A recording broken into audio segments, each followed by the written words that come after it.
What's up, everyone? Thanks again for joining us on the Non-Applicable Podcast, Raw Recap Edition. I am Chubbs. I'm one take.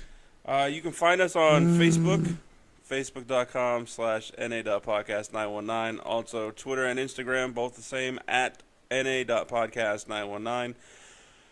While you're watching this or listening to this, whatever you're doing, give us a like, give us a subscribe, pass us around. Help. So we'll jump right into the show. For Monday's edition, March 27th of Raw. It's the go-home show before WrestleMania, which is this Sunday. I'm already home. I'm fairly excited, sort of, for this. I'm not trying to get too Mojo Rawley'd about it because I don't want to be let down.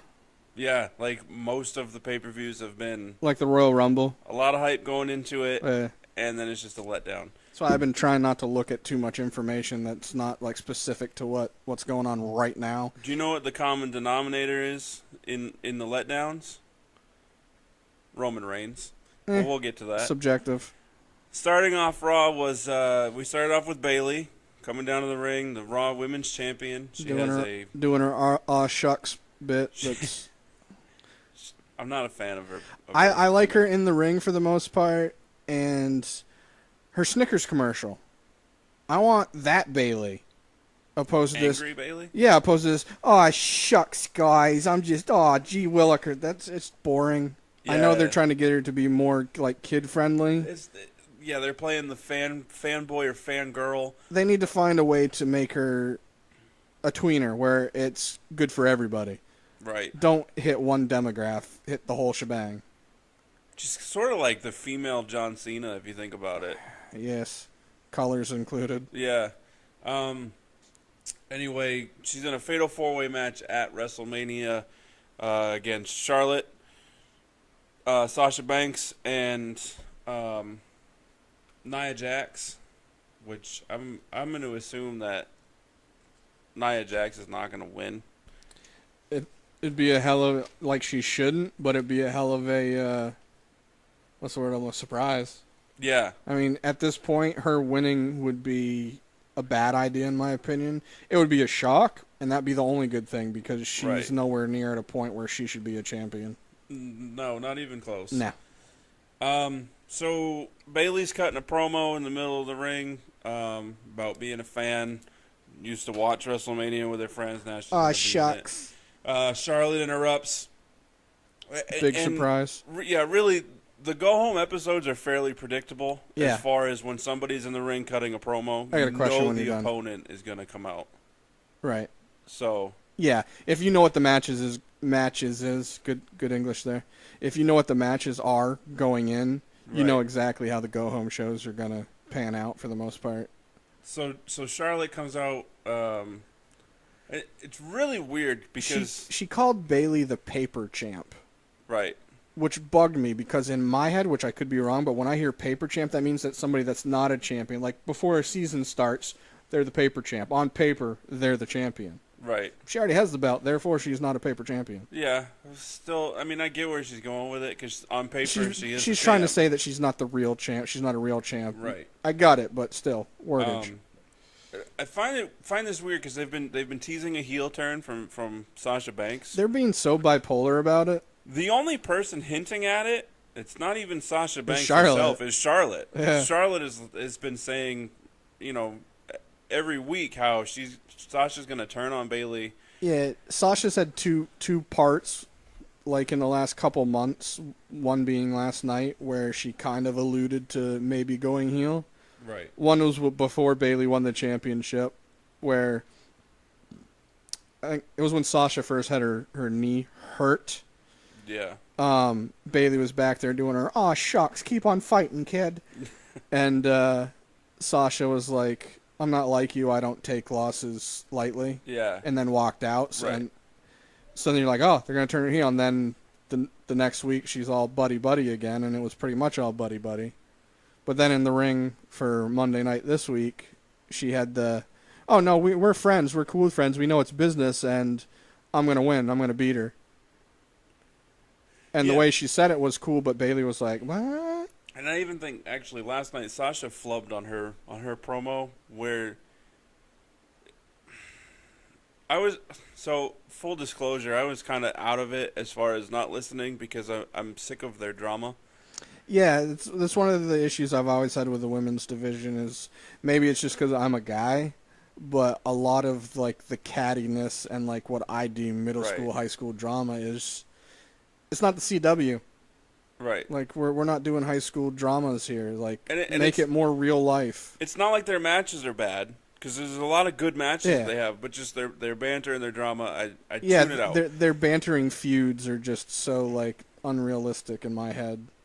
But Sasha last night sort of messed up, or not last night, Monday, sort of messed up, and kind of alluded a little bit of a heel turn herself, where she talked about beating Bailey before, I don't think it was accidental. and then they kind of looked at each other like, "Oh, I wasn't supposed to say that." Well, I took that as Bailey looked at her like, "Whoa, why are you saying that?" And I took Sasha looking at her as like, "Why do you not agree with what I'm saying?" Like we know it's a business. Yeah, I can get with that. So then a fight breaks out between them, as would be expected. Go to commercial, come back, and all of a sudden it's a tag match. I think that they should have made the tag match before the commercial. Yeah, they haven't. They didn't in that show or SmackDown. We'll talk about that in that episode. But I felt like they didn't cut to segments like properly in either show. Yeah. It was just like you come back and they're like, "Oh, during the break we announced." Right. But you know what we're gonna show? We're gonna show stuff you saw before the break, not during the break. They do that way too frequently. So stupid. So the tag match was heels versus faces. It was Bailey and Sasha versus Charlotte and Nia Jax. Bailey pinned Charlotte. It was actually a decent match even for a tag match. As much as I've complained about the women's tag matches being hectic, that felt like they. I mean, it wasn't a great match. It still was, Right. kind of slow-ish. But I blame that on Nia because every time 'Cause she was she's in, it was just slow-ish? like yawn fest. Yeah. And at the end of the segment as a whole, Nia went over on everybody, which historically speaking for go home shows before pay-per-views, whoever goes over at the end, you know what I'm saying? Usually loses. They usually don't win the match. Right.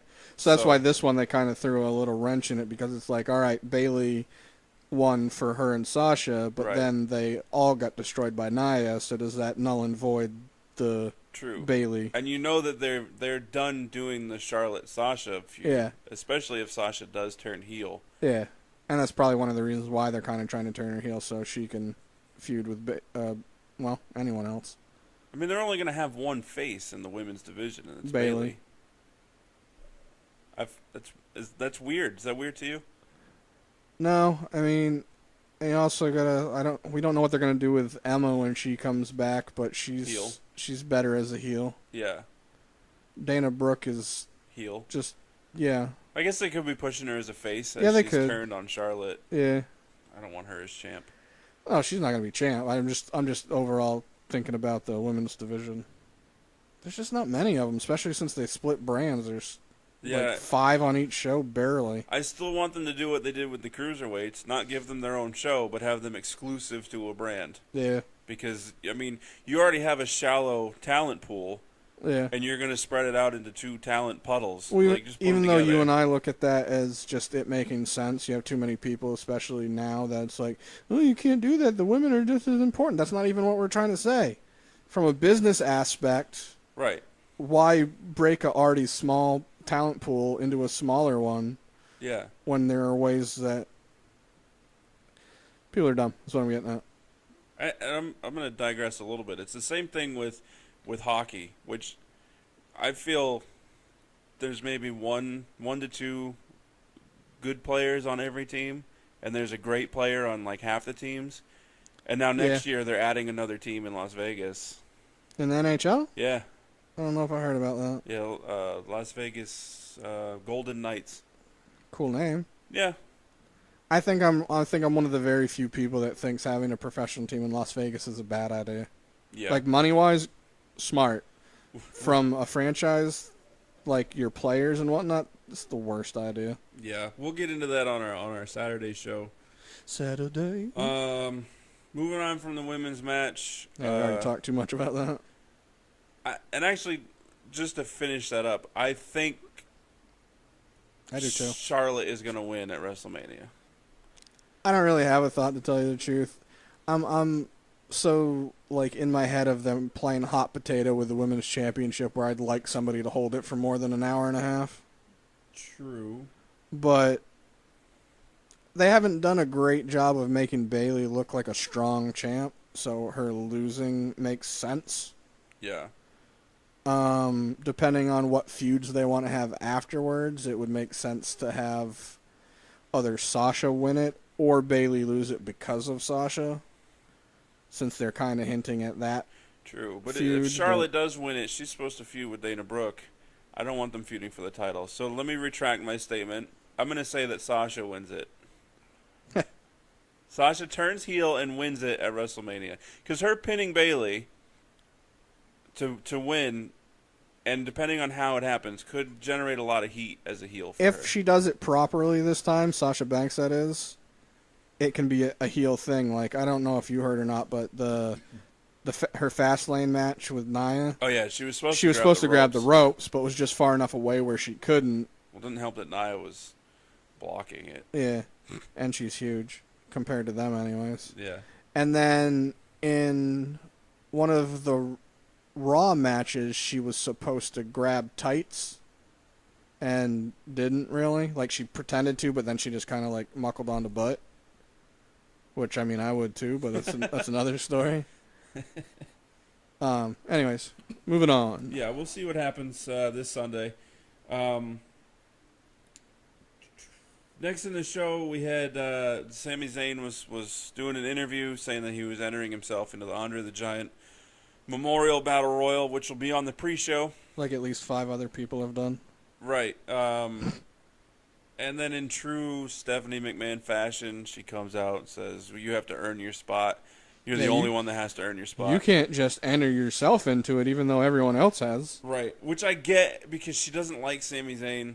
Yeah. But still. And we were talking about it before we were recording, and I agree with you, since, I mean, she doesn't like Sami, and she's going to make him earn it. Yeah, it's positioning him as the underdog. Right. Because that's his character. Right. It's just, I feel, for me, it always comes down to proper dialogue, and she just worded how she said it wrong. Like, you can't say that you're not allowed to do that because that's against the rules. Right. And then other people have, and you don't do anything about it. Right. If anything, make everybody earn their spot, and then make him re-earn his spot. Yeah. And then you're still painting him as the underdog. Yeah, and you're still being your heel GM self. And so she put him in a match for later in the show, much later in the show, which I hate when they do. No disqualification against Kevin Owens. They had a long time friendship, and then turned into a long time rivalry. Yeah, they've been feuding for like 14 years and wrestling all together. They put on good matches together.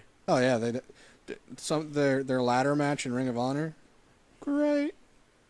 The matches they've done together since being in WWE. Yeah. Entertaining. Even the short ones. And I forgot the other stipulation was that if Sami loses the match, not only is he not in the Battle Royal, he's fired. He's fired. Which I wanted to happen. Yeah. And hear me out.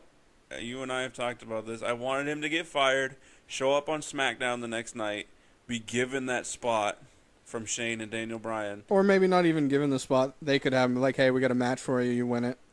You get that spot. Yeah. Yeah.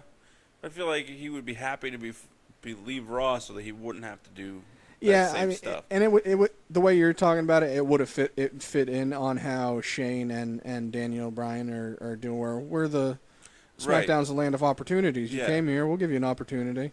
Just in my head, I just say, if I'm another guy on the roster, and even though it's scripted, I'm another guy on the roster. A guy comes in first night, it's like, hey, WrestleMania, you get a shot. And Sami Zayn deserves a major title. So SmackDown Intercontinental title picture would be perfect for him. Yeah, Intercontinental or U.S. Well, if he's going to SmackDown, they have the Intercontinental right now. But yeah, he definitely. So needless to say, he beat Kevin Owens. There was a distraction from both Samoa Joe and Y2J. Yeah, because Samoa came out, went and got a chair, was outside the ring. Jericho's music hit, so he looked up the ramp from the ring, from like as far away as you almost probably could be. Right. just to be attacked from behind from Jericho. Right. Which, that's why Joe was where he was, because obviously he knew script-wise where Jericho was coming. But me, being me, I'm just like, if you hear somebody's music and you know somebody's coming, you're not going to stand 500 feet away from where you think they're coming from. Is Joe in the Battle Royal? The Andre the Giant?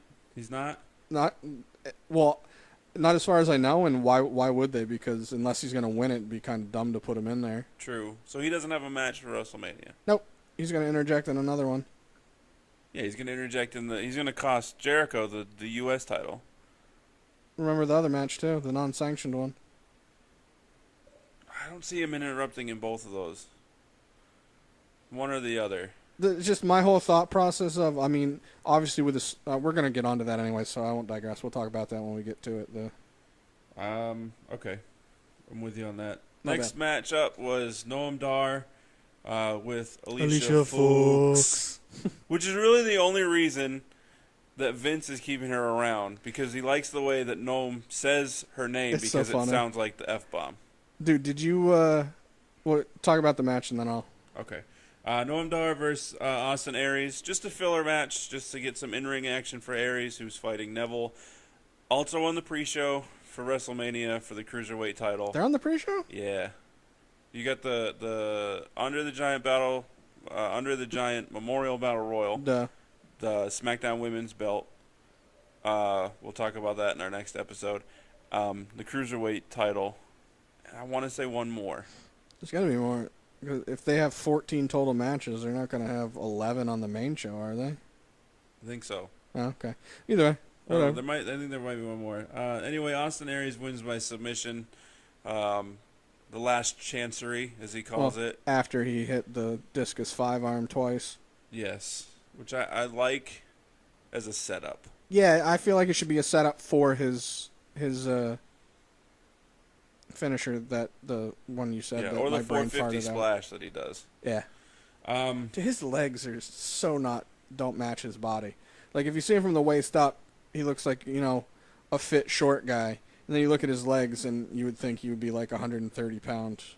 I haven't noticed. I'll have to look next time. Staying on track with the cruiserweights, Neville later in the night faced the gentleman Jack Gallagher. The gentleman. Neville also wins by submission. That was a decent match again. Yeah, I like Gallagher. That headbutt he gave him. Yeah, his headbutts are usually pretty Wow. sweet. And he's been in MMA. He has an MMA career word? as well. Yeah. I'm surprised I didn't know that. I know a bunch of other ones that do. Yeah, I had a friend send me something on Facebook. It was one of his matches. He won by submission. I haven't checked it out yet, but I'll He's get really into it. white. Blindingly so. He's the cruiserweight Sheamus. So we also had the sort of conclusion. Not the conclusion. The conclusion will be at WrestleMania, but the hold harmless agreement signing. The pre-conclusion. Yeah. Triple H had a hold harmless agreement made up so that Seth Rollins could sign it and participate at WrestleMania. So he won't be missing his second WrestleMania in a row. Maybe. He's still, they say that he's not medically cleared. I have some thoughts on it when you're done. I'm fairly certain that he's medically cleared to participate. Otherwise, he They wouldn't. wouldn't. There's no way they'd let him if he wasn't legitimately. They're like, yeah, he's in pain, but it's not going to hurt him. It's not Right. going to do damage. Yeah, he's willing, and I'm sure he's willing to fight through the pain. Yeah. One thing I do want to talk about before Rollins came out, or no, Rollins was out first. Yeah. Triple H's promo, people take for granted a good promo. You know what it is we're in a society now where it's like, I need instant gratification, be quick. So he gets rambling on, and even though it's a good promo, people get ADD and all. Ooh, pretty light. I'm one of those people that does that, but his promos are good enough. I do if it's boring or if it's banter that I don't care about. He sucks me in his promos. Because it's like we were saying on our SmackDown one, I think. We were talking about people, like the promos. Yeah. Brain farting like a mamma jamma right now. It's like a shoot. Like, it's coming off so, like, real Yeah. that it's hard not. If you don't like it, you're just an idiot. Is what I'm getting at. So Write that down. after they signed, I mean Rollins' promo was good too. Oh no, both of theirs back and forth has been great because it's been both of them have had different emotion towards it, which has made Right. it feel real. And I think Seth Rollins is by far the best solo member of the former Shield. Yeah, oh, definitely. I mean, on mic, in the ring, everything. For different aspects, because I mean, like Dean's hilarious. Yeah. And depending on the night and who he's against, kind of depends on how he is in the ring. Right. Pay-per-views is where he steps his game up, which I don't know if he does it purposely or not. And then, I mean, Probably. we both have different thoughts about Roman, but whatever. Yeah. We could probably argue for hours, days about our feelings on Roman, which I guess is a good thing. That's kind of what I mean. As a superstar, I'm assuming that's what you want. You want you want to be discussable. Yeah. Which people don't get, and like you mentioned in our previous episode, which I don't think aired. No. Because we had some technical difficulties. If you, as a fan, if you want things to change, don't react to it. Shut the mouth. Because they hear noise is good, no matter if it's whether boos you or feel cheers. one way or the other about a superstar, they're what's the word I'm looking for? I don't know. I was staring at your foot. Either way, they're getting a reaction out of the crowd, and that's what they want. Yeah, whether it's the one that they initially wanted, they're taking noise as good. Right. It's like any publicity is good publicity type deal. So Triple H ends up attacking Rollins after he told him, like, don't attack me. Yeah, he was acting like a dad. I'm not coming in that ring. Right. You sit down. So he attacks him, and actually Seth Rollins ends up going over, which, as we mentioned before, does not bode well historically for Seth Rollins. Well, you want to know what my thought is on this, on what they're doing, like, behind the scenes, in my opinion, with Seth? Is obviously, since he has the knee injury, they're going to address that and they're going to make that the focal point. That's the story. But I really feel like with what his injury is, once you get past a certain point, it literally is a day-to-day thing. Right. So I feel like they're doing all this extra stuff and continually beating on it in case WrestleMania happens and they're there and he's like, the doctor's like, no, you can't. Like, legit can't. If they end up doing that, that's when I think Samoa Joe is going to be interjected into it, where you'll have a similar to, I don't remember which pay-per-view it was, but when Bray Wyatt attacked Randy Orton because he had a legitimate injury and he couldn't be in the pay-per-view, so they had him do the backstage segment where he attacked his leg and he couldn't do the match. Right. I feel like when WrestleMania gets to where it's going to happen and Seth and the doctors are like, no, it's not worth it, they might have like a Samoa Joe and Triple H, or just a Samoa Joe.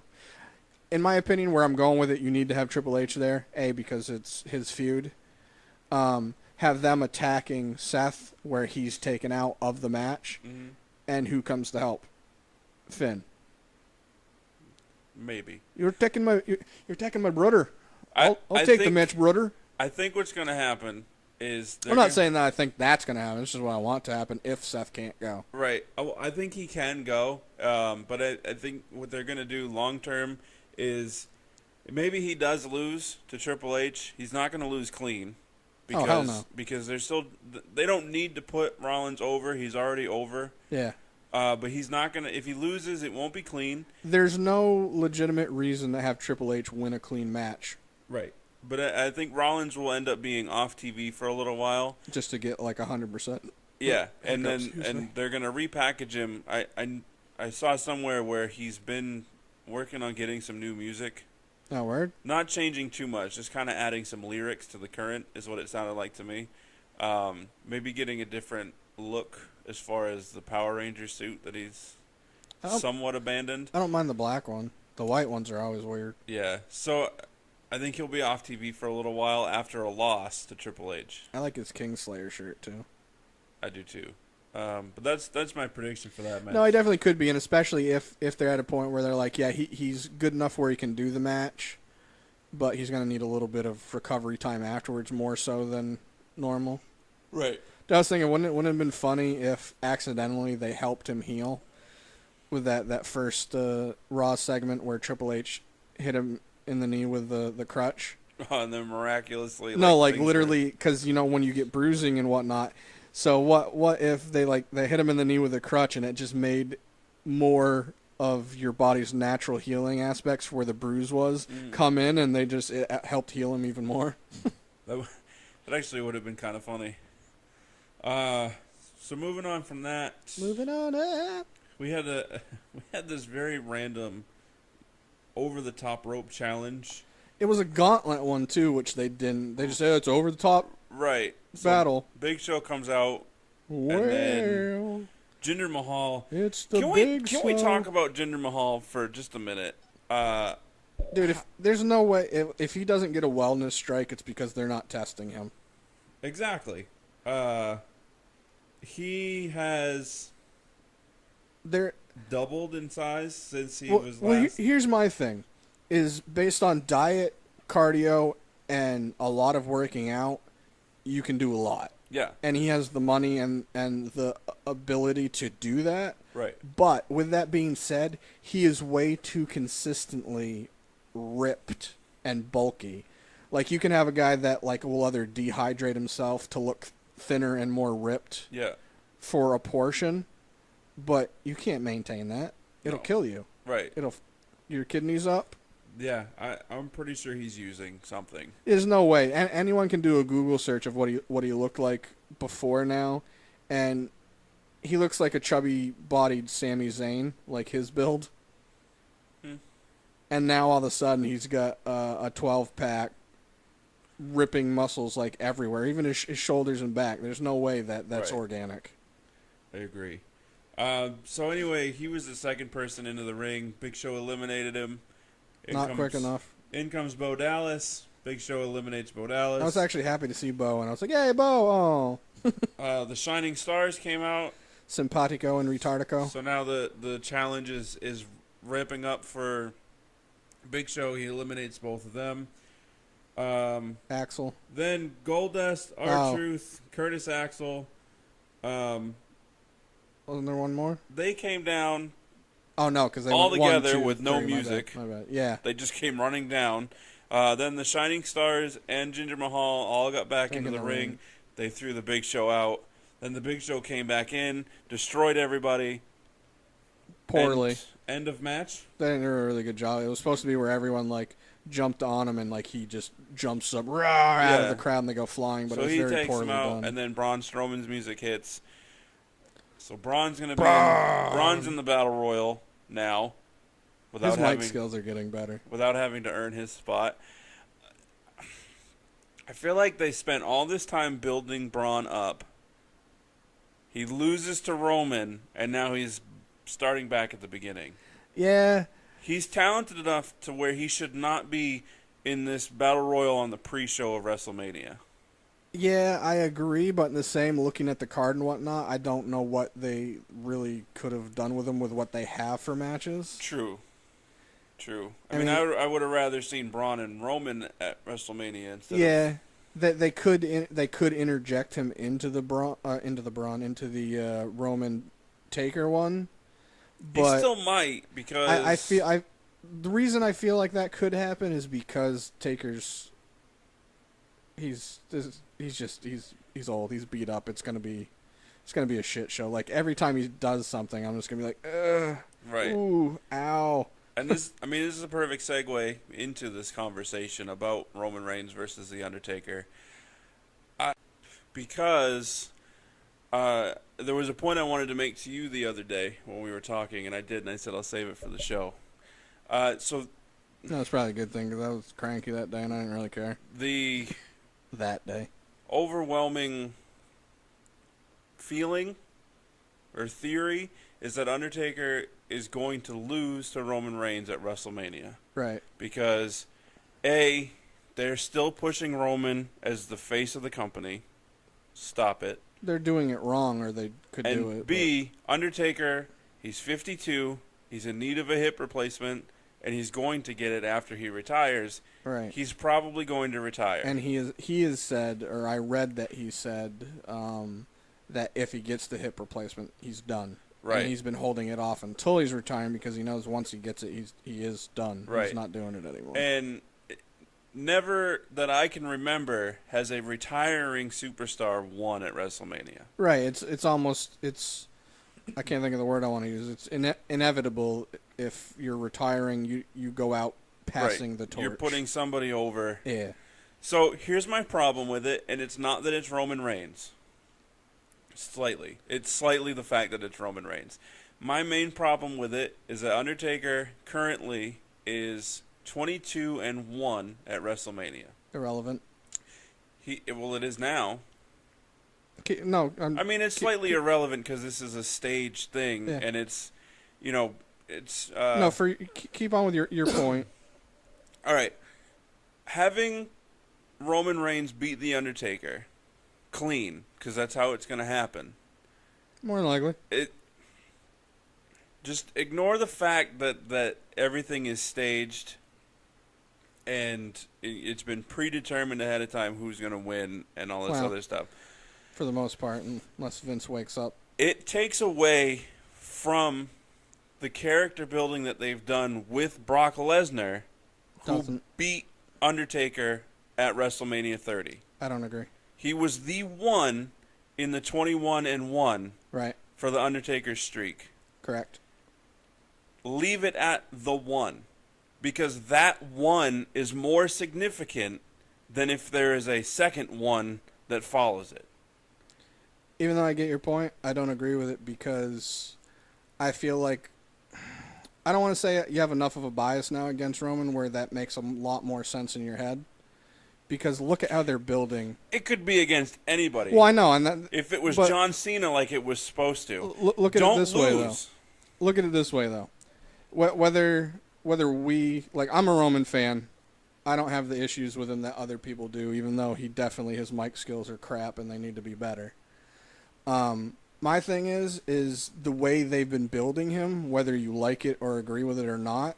They've been building him up to be indestructible. He can take on two people and come out on top. He can go into a Royal Rumble and take on everybody and come out on top. So technically by him winning, it doesn't devalue Brock Lesnar's win at all. It's on par technically. I still think it does, because for the longest time the saying was the three certainties of life: death, taxes, and the Undertaker winning at WrestleMania. Right. I get the problem for me is that they were trying years before Brock Lesnar to have Undertaker lose at WrestleMania, and nobody wanted to. Nobody wanted to do it. So at that point, don't allow anybody to do it. Right. Just let the streak continue, and then it's over. He retires. He's 23-0, 24-0 when it's all said and done, if my math is right. 20, yeah. Yeah, because right? this will be the 20th. Just let it be that way. If you're going to have him lose, then it just needs to be the one. Because now there's no point to have had him go 21-0. Yeah, and even though I totally get what you're saying, I feel like even though people aren't going to like it if Roman wins, it's more impactful.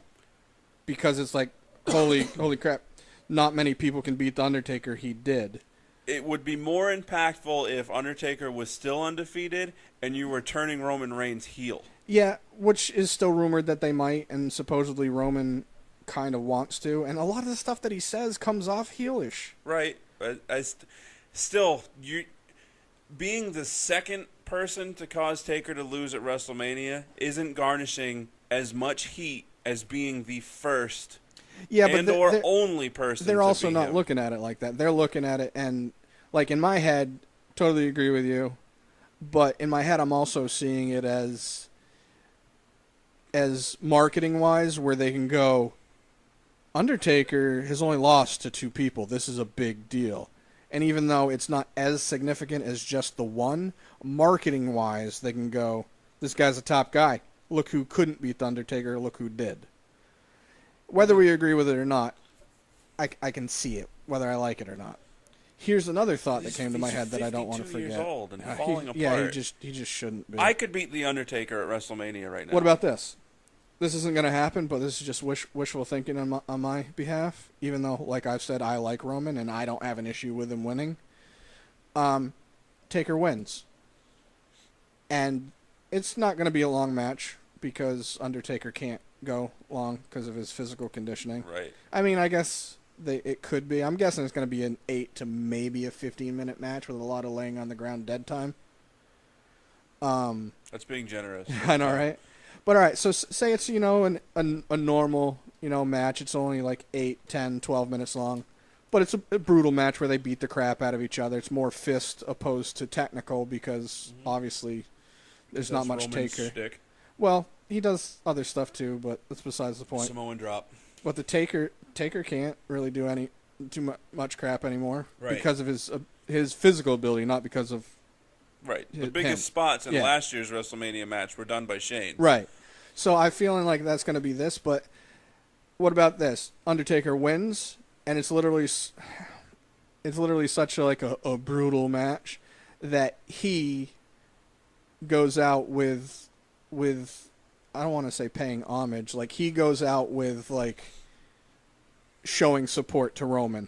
Like he helps Roman up and like raises his hand or shakes his hand or I mean, then he's going to get booed out of the building like The Rock did when he helped Roman at the Royal Rumble a couple years ago. The Rock was booed out of a building but I'm because saying, he supported Roman Reigns. But I'm saying this based on The Undertaker won the match. Right. And he can just do like a bow type thing like, hey, good show, kid. You couldn't beat me, but good show. The only problem, though, is that doesn't help turning Roman heel. With you saying they're building Roman to be indestructible, Roman would need to not lose clean. Well, that's what if they interject? We were saying earlier that Braun might be interjected into it. What if? But Braun's not going to help Undertaker. Well, no. So I'm saying, so what if somehow the ref gets distracted by something else, gets accidentally taken out? Braun goes to go after Roman and misses and hits the Undertaker. Like literally in the corner. Like maybe even Roman grabs Undertaker and pulls him in the way, rolls out of the way, and Braun like splashes him in the corner. Something minor like that. So the Taker doesn't necessarily lose clean, and it furthers a possible, feud that's kind of dead in my eyes. But the only outcomes I see are Taker losing clean because of the way they're building up Roman Reigns, where he just wins clean. Or Roman Reigns losing not clean. If Taker was in better physical shape, the way they could do it is have Roman lose clean, be pissed off, and then attack Taker afterwards. But I feel like at the end of the match, like... Just had an idea. This is how Roman loses. Shawn Michaels, the Heartbreak Kid, comes out, sweet chin music to Roman Reigns while the ref's distracted. Undertaker pins him because HBK is going to be like, and he did already have that segment with him. If I couldn't beat him, you're not going to beat him. I like it. And Shawn's going to be there, too. Right. That's the only outcome I'm okay with in this match. Speaking of Shawn Michaels, should we blame him for the AJ Shane match?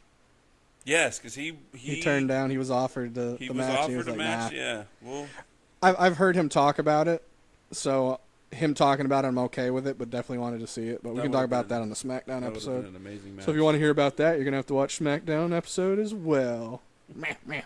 Got him. So, yeah, that's really the only way I can be okay with the ending of that match. Like I said, even though I completely understand what you're saying, I feel like if you look at the way they have been building Roman to be indestructible as well, where he can come out on top clean against multiple people.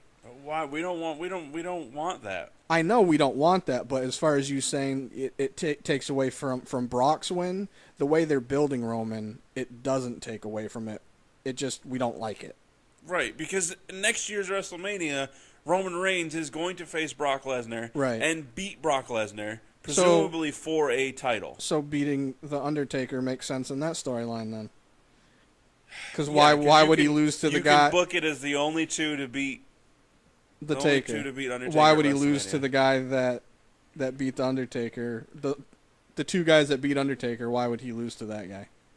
See, find all sorts of holes in your stuff. I'm still not Chubbs. okay with it. I'm still not okay with it. You're not gonna be, no matter how it works, and a lot of people aren't, because no matter, it's sort of like I can't remember who I was watching.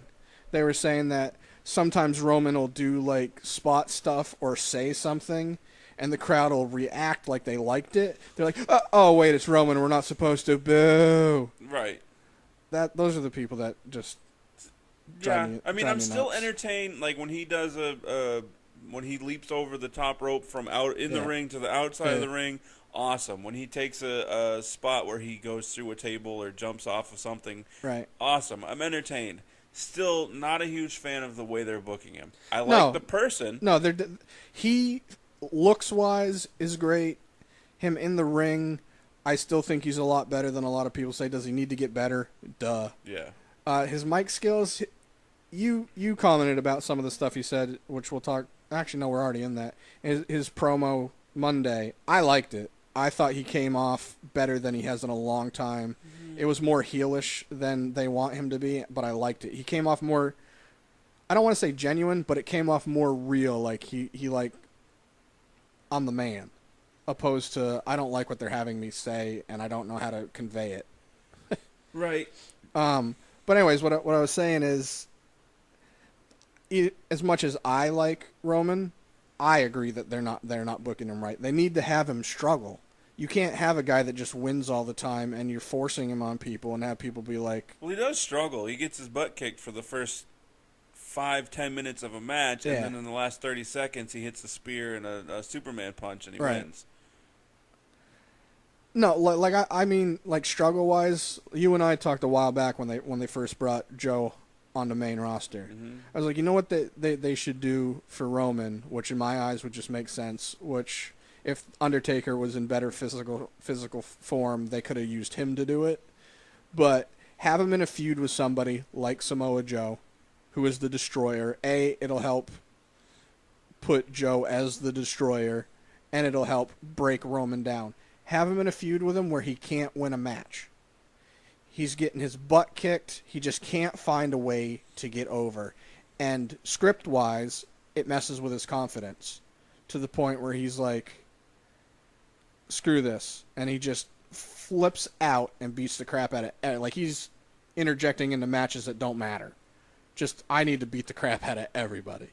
And then have it be like, whoa, Roman, you can't do that. And then they suspend him.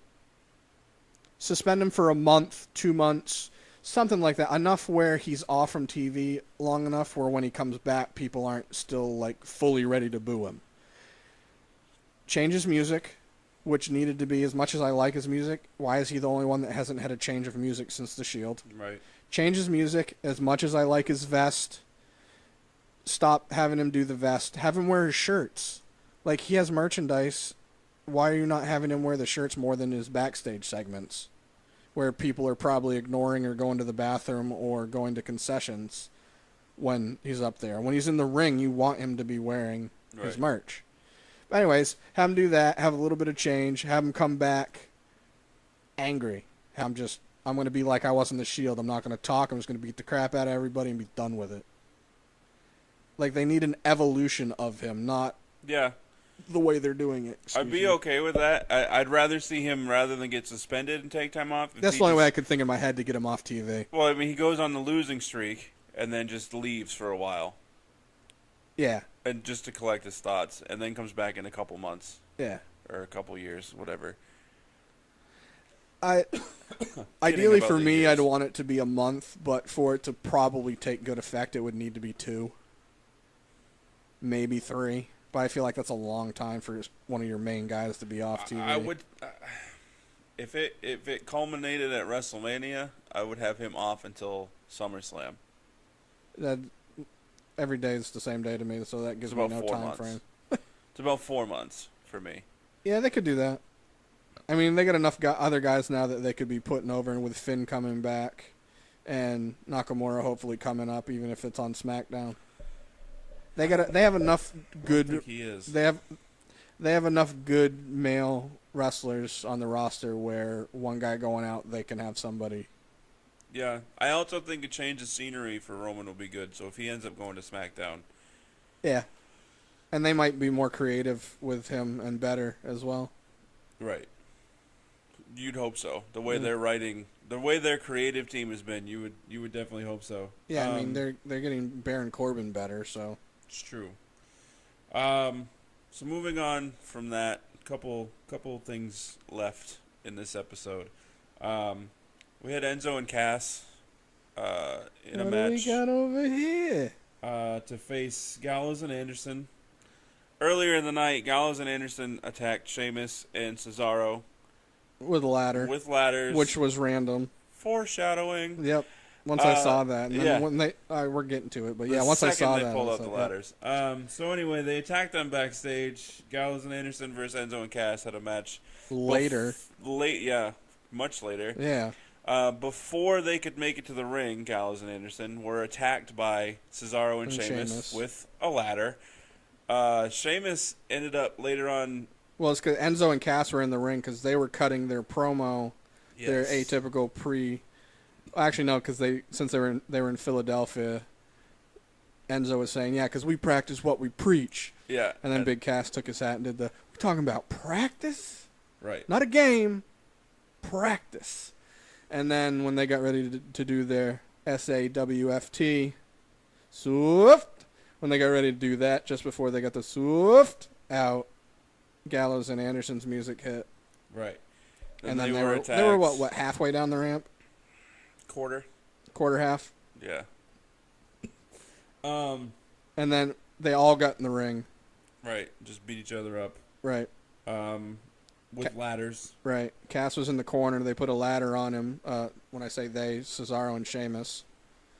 Yeah. Cesaro did a Irish whip of Sheamus, my bad, into Big Cass in the corner with the ladder over him. Cass pushed it, hit Sheamus, and I didn't see it when it happened live, but saw the pictures later. It actually hit Sheamus in the head above his right eyebrow. Yeah. Opened like you could see into his head. It was pretty nasty. It was pretty gnar. I don't remember. I'm having a hard time remembering who got over at the end. Gallows and Anderson came in, beat the crap out of everyone. They were all kind of out of the ring, and they stood strong. Okay, so I do think Enzo and Cass are going to win at WrestleMania. I do. They kind of deserve it at this point, but in the same, I like the Good Brothers. Right. It won't be a long reign for them, but I don't. I think they'll win. Maybe hold it into the next pay-per-view. I was going to say maybe until Monday. Yeah, maybe until Monday. But we'll see. Lastly, the last segment of the show, because it's going to be the main event at WrestleMania. Still not quite sure how I feel about it. As excited as I am that it is Goldberg and Brock Lesnar. It's not going to be a strong enough match to close the show out. Right. In it my would be opinion. a cool open. Or even middle of the pack, or 3 before the main. Maybe. Because it is a belt. Yeah. But there's no way they're going to outdo Randy and Bray. No. Or the ladder match for the. I don't Raw even think tag it's gonna. titles. It's not gonna even outdo, which is in the pre-show. It's not even gonna outdo the cruiserweight. That match, I'm looking forward to. That'll be really. Neville good and match. Aries is gonna be sweet. So Heyman and Lesnar come out again. We hear amazing promo. Paul Heyman. Dude, when he brought up the Undertaker and he booed. He's Yeah. like, "There, I beat you to it." Paul Heyman. Anybody that's in the WWE or any professional wrestling entity could take a lot of notes on cutting a promo from Paul Heyman. I've seen him slip up once, and I think it's because he was too mentally prepared for the crowd to react the way that they didn't. And when Goldberg first came back, they were expecting Goldberg to get all the chants, and he was playing off like they were chanting, but there was one person. Because they were in Minnesota, which is Brock Lesnar's hometown, where he's from. Well, he went to college there. Plus, he shortly played for the Vikings. Right, practice squad. So yeah, he's liked in Minnesota. Right. That was WWE fed him to the wolves, trying to get him to generate heat Heel heat on Brock Lesnar in where he's from more or less. Yeah. Horrible move by WWE. Heyman did what he could with it. I think I was surprised that he couldn't do something a little bit different with it. Yeah, I think he tried to. Is. Instead of going off script, I felt like he tried to stick with it instead of just spitballing, which he could have done because it's Paul Heyman. Right. But no, other than that, dude, he's one of the guys that I was actually completely shocked when I saw interviews with him out of character, because he's so, quiet, laid back, respectful, remotely well-spoken, good guy. Right. And then his on-screen character is such a dick. Yeah. He's so good. I thought it was funny when he went with the... I wish he'd get rid of all his hair. He went with the Hebrew a little bit. He cut a couple sentences in Hebrew because both he and Goldberg are Jewish. Right. I thought that was hilarious. So anyway, Goldberg comes out as we all expected because it had been advertised that they were both going to be there, and B, it is the go-home show before WrestleMania. On the ramp, he says... He basically says, I'm going to bring WrestleMania to Philly. Right, we can't bring Philly to WrestleMania, we'll bring WrestleMania to Philly. People are sick of hearing us talk. So, Lesnar gets out of the ring as Goldberg's coming down. Goldberg hits him with a spear. Still the best spear in the business. Brock sold it so... Did you see his face, man? Oh, yeah. Sold it so good. I think people neglect... Because Lesnar's built to not have to sell things because he's such a monster. Well, the thing is... His ability to sell... He's also the crazy. type of person where, like, if he's in a feud with somebody that he knows is good for his paycheck and good for business, but he doesn't really respect the person or care about him, he's not going to sell stuff as much. He respects Goldberg. I think where he's at in his career and with his contract, he's not going to be in any feuds with people he doesn't respect. Well, yeah, but I mean, like, you could look even earlier in his career when you get hit. I mean, he kind of sells stuff, but the stuff he's been doing on this go-around, especially with Goldberg, like, he's been selling it ridiculous. Right, which is great and all. Nah, it is. But you're going to have Goldberg lose at WrestleMania, and then it's all for naught. Still like my idea better. Goldberg being 2-1 against Brock Lesnar makes 2 and no 1.5. sense. Right. No, 2.5 and 1. Because he got him at Royal Rumble. Yeah. But it just makes no sense. No, and the belt doesn't miraculously give you an extra point in the... Right. And it really doesn't make the match any more special. No. Because the original thought process for Goldberg going in was that he was going to be one and done. So the thought was that he was going to lose at Survivor Series to... Survivor Series? Yes. Survivor Series to Brock Lesnar. But then it get to the point where having them 1-1 against each other makes no sense. Yeah, you can't end out. Unless he's going to come back. Right. I would have rather Goldberg lost at Survivor Series. Come back, win this one. Comes back and wins this match. I think the episode that we talked about, this is the one that didn't air, which is not going to happen, and I get why it's not going to happen.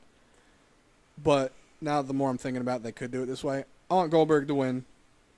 Come out Monday night and be like, stick it up your nose, Stephanie. You said, did I have it in me? I did. I proved my point. Right. I'm the man. Have your belt. I'm done. I've done what I've wanted. Yeah. Peace out. And then they have a tournament type thing for the belt.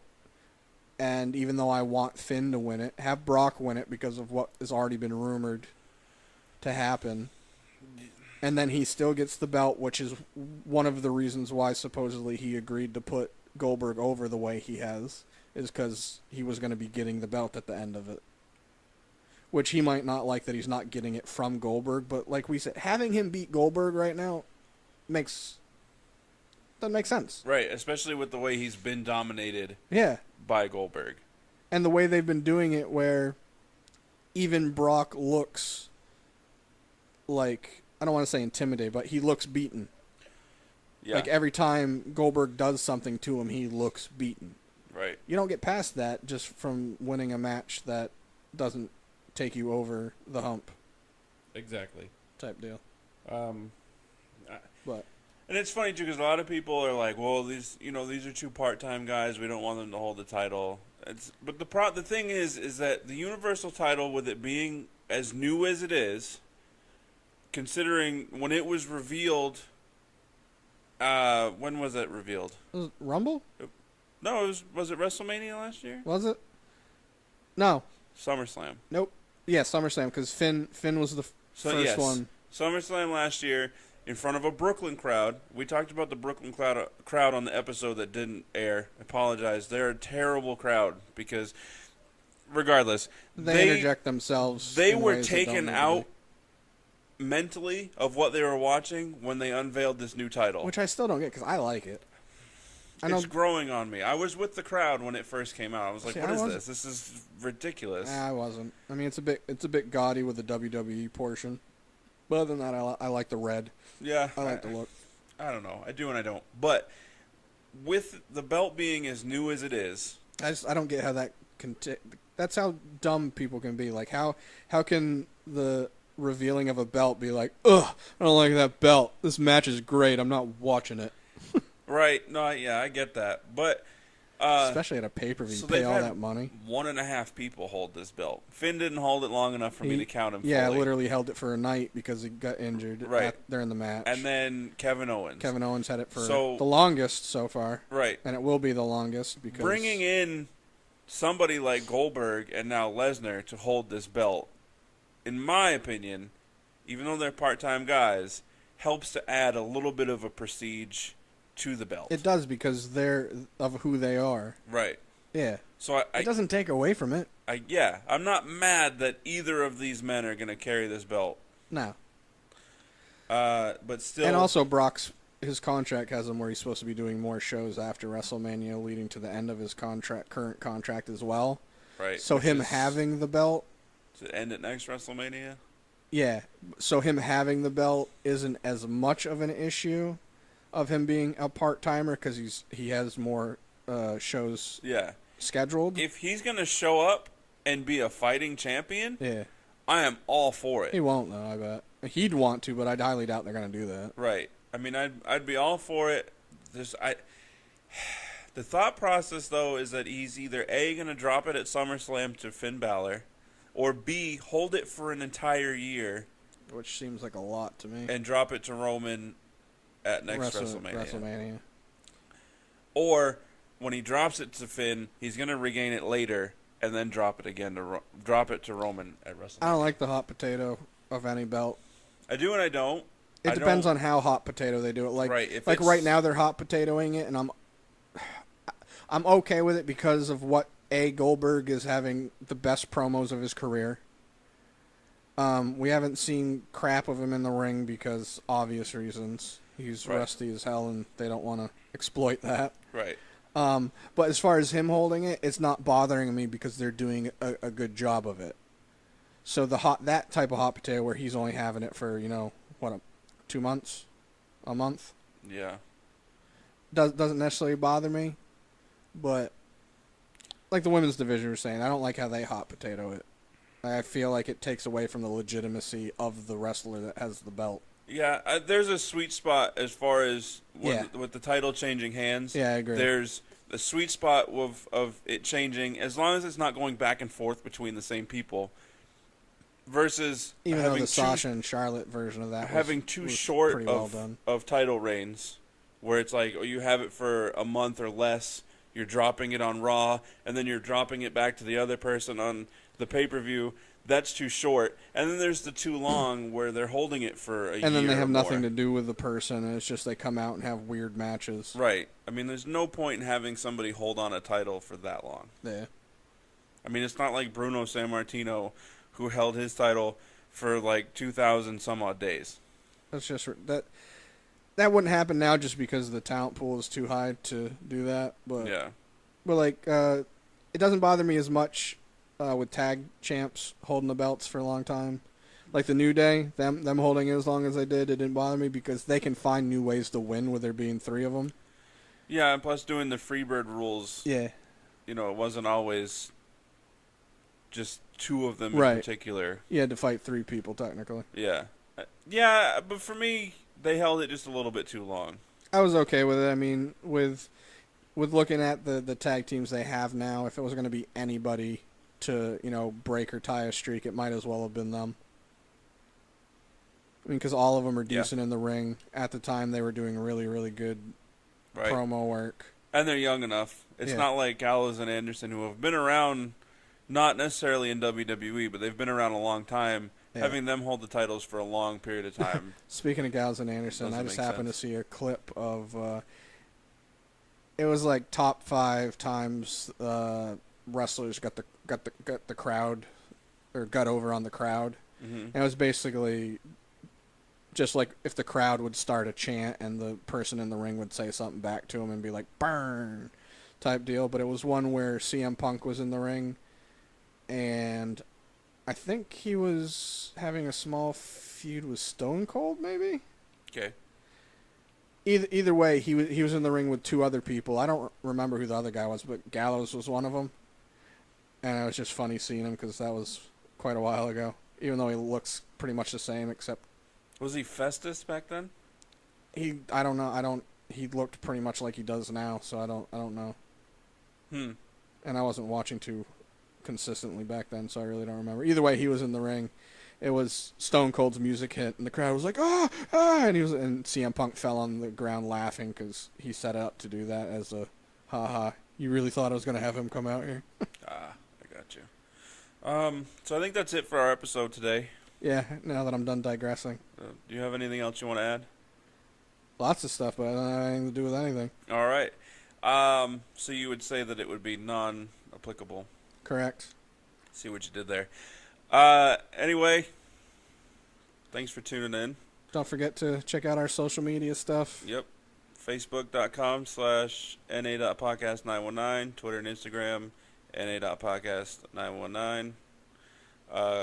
Give us a like on YouTube. Subscribe. Share us around. Definitely share us around. I've noticed that we get a lot of attention on the Facebook page. Yeah. It's not translating To likes. to YouTube, which is where it really counts. Yeah. So yeah, let your friends know. Let your friends know. And just also remember that we do more than wrestling. We do sports, and hopefully sometime soon we're going to be doing some other stuff, video game, maybe even movie related, just stuff that we like and do on a regular basis. But Yeah. that's another episode. Maybe we'll talk about that Saturday. And you mentioned CM Punk, and real quick, I'm not going to get into it. I do want to talk about how much I miss CM Punk on a later episode. So tune in for that, probably next week. Yeah. Deuces. Double deuces. What up?